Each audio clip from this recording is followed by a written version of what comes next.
Hello students, আজি ক্লাছটোত আমি class 9 ম্যাথমেটিক্সৰ অনুশীলনী 2.2 3 নম্বৰ প্ৰশ্নটোৰ ওপৰত আলোচনা কৰিম। 3 নম্বৰটো আছে আমাৰ কাষত উল্লেখিত মানবোৰ বহুপদটোৰ শূন্য হয়নে সত্যাপন কৰি চোৱা। এতিয়া 1 নম্বৰটো আছে p of x = 3x + 1 x = -1/3। এটো চাবা আমাৰ আছে p of x = 3x + 1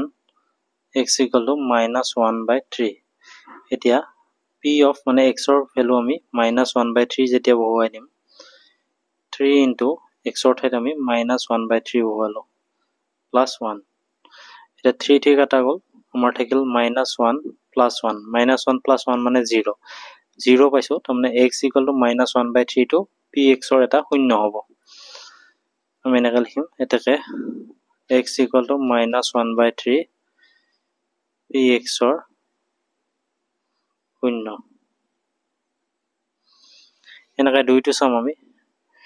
দুইটো আছে আমাৰ p of x = 5x - pi x = 4/5 আছে। 2 নম্বৰটো আছে আমাৰ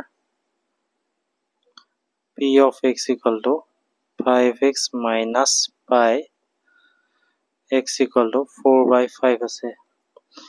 p of 4/5 5 * 4/5 - pi 5 কাটা গ'ল 4 - pi 4 - pi আমি 0 পোৱা নাই গতিকে এটো বহুপদৰ শূন্য নহব মানে px টোৰ শূন্য নহব এটাকে x = 4/5 px ৰ শূন্য নহয় এটাকে x = 4/5 px ৰ শূন্য নহয় তো আছে আমাৰ p of x = x² - 1 x = 1 আৰু -1 আছে আমি প্ৰথমতে x ৰ মান 1 বহাই দিম মানে 1² - 1 1² মানে 1 1 - 1 মানে আমি 0 পালো এটাকে x = 1 px ৰ শূন্য আকৌ -1 যেতিয়া বহাই দিবা p of -1 x ৰ ভ্যালু -1²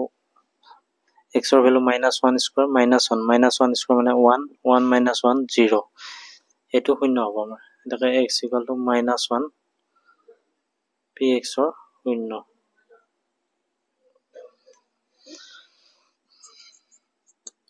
এনেদৰে বাকি কেইটা তোমালোকে ধুনীয়াকৈ কৰিব পাৰিবা। এটা 4 নম্বৰটো কি আছে আমাৰ এটা 4 নম্বৰটো আছে তলৰ প্ৰতিটো বহুপদৰ শূন্য নিৰ্ণয় কৰা p of x = x + 5 আছে